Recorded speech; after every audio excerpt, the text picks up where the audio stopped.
નમસ્કાર વિદ્યાર્થી મિત્રો, જો વિદ્યાર્થી મિત્રો ચેનલ સબસ્ક્રાઈબ ન કરી હોય તો સબસ્ક્રાઈબ કરો, લાઇક કરો અને શેર કરો નવા વિડીયો જોવા માટે.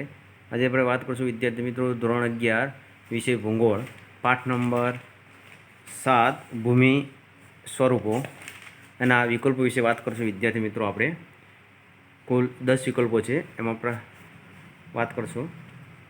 નીચે આપેલા પ્રશ્નોમાંથી સાચો વિકલ્પ પસંદ કરી ઉત્તર લખો.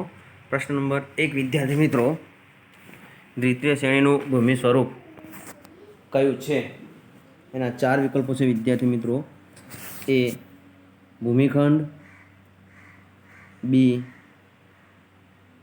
ભૂસ્તંભ, સી મેદાન અને ડી જળધોધ. તો સાચો જવાબ છે વિદ્યાર્થી મિત્રો સી મેદાન. પ્રશ્ન નંબર 2 વિદ્યાર્થી મિત્રો, નીચેનામાંથી કયો પર્વત ગ્રેડ પર્વત છે? તો એના 4 વિકલ્પો છે વિદ્યાર્થી મિત્રો. એ ફુજિયામા, બી હિમાલય, સી હેનરી અને ડી વિંધ્યાચલ.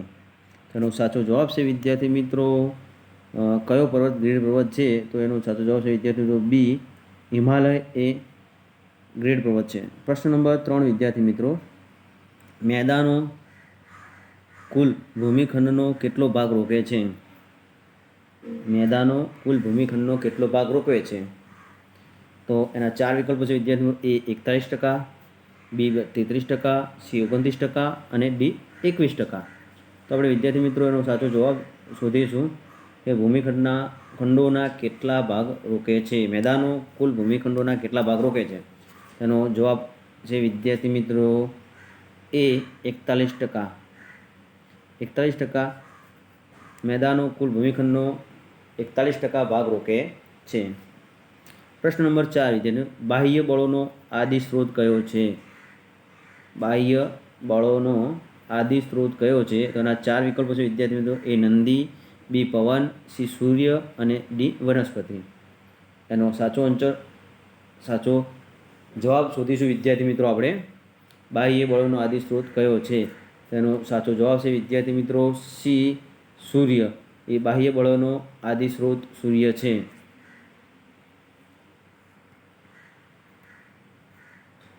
પ્રશ્ન નંબર 5 વિદ્યાર્થી મિત્રો,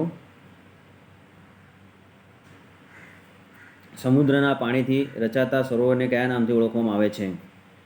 પ્રશ્ન નંબર 5, સમુદ્રના પાણીથી રચાતા સરોવરને કયા નામે ઓળખવામાં આવે છે?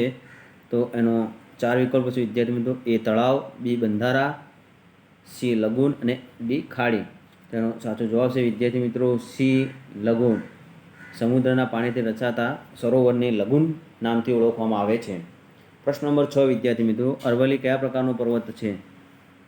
અરવલ્લી કયા પ્રકારનો પર્વત છે? તો એના 4 વિકલ્પો છે વિદ્યાર્થી મિત્રો. એ ગ્રેડ પર્વત, બી ખંડ પર્વત, સી જ્વાળામુખી પર્વત અને ડી અવશિષ્ટ પર્વત. તો અરવલ્લી કયા પ્રકારનો પર્વત છે? તેનો સાચો જવાબ છે વિદ્યાર્થી મિત્રો ડી અવશિષ્ટ પર્વત. અરવલ્લી અવશિષ્ટ પર્વત પ્રકારનો પર્વત છે. પ્રશ્ન નંબર 7 વિદ્યાર્થી મિત્રો, તિબેટ ના ઉચ્ચ પ્રદેશનો પ્રકાર કયો છે? ના 4 વિકલ્પો છે વિદ્યાર્થી મિત્રો. એ આંતરપર્વતીય, બી ખંડીય, સી પર્વત પ્રાંતીય અને ડી કિનારા. હવે એનો સાચો આન્સર છે વિદ્યાર્થી મિત્રો એ આંતર પર્વતીય.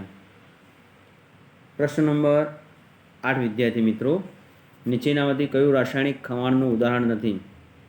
એના 4 વિકલ્પો છે વિદ્યાર્થી મિત્રો.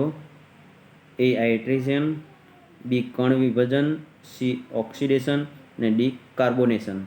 હવે એનો સાચો જવાબ છે વિદ્યાર્થી મિત્રો બી કણ વિભજન.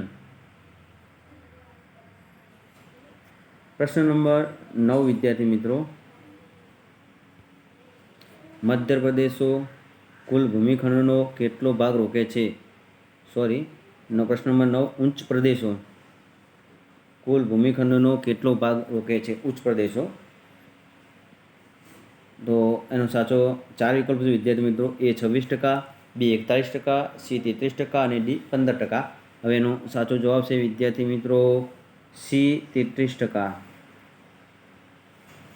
ઉચ્ચ પ્રદેશો કુલ ભૂમિખંડનો 33% ભાગ રોકે છે. હવે વાત કરશું પ્રશ્ન નંબર 10. નીચેમાંથી કયો દેશમાં ડ્રિફ્ટ પ્લેન આવેલા છે?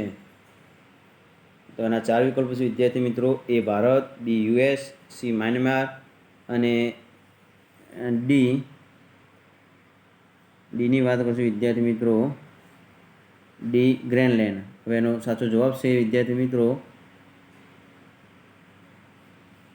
D Greenland. નીચેનામાંથી ગ્રીનલેન્ડ દેશમાં ડ્રિફ્ટ પ્લેન આવેલા છે.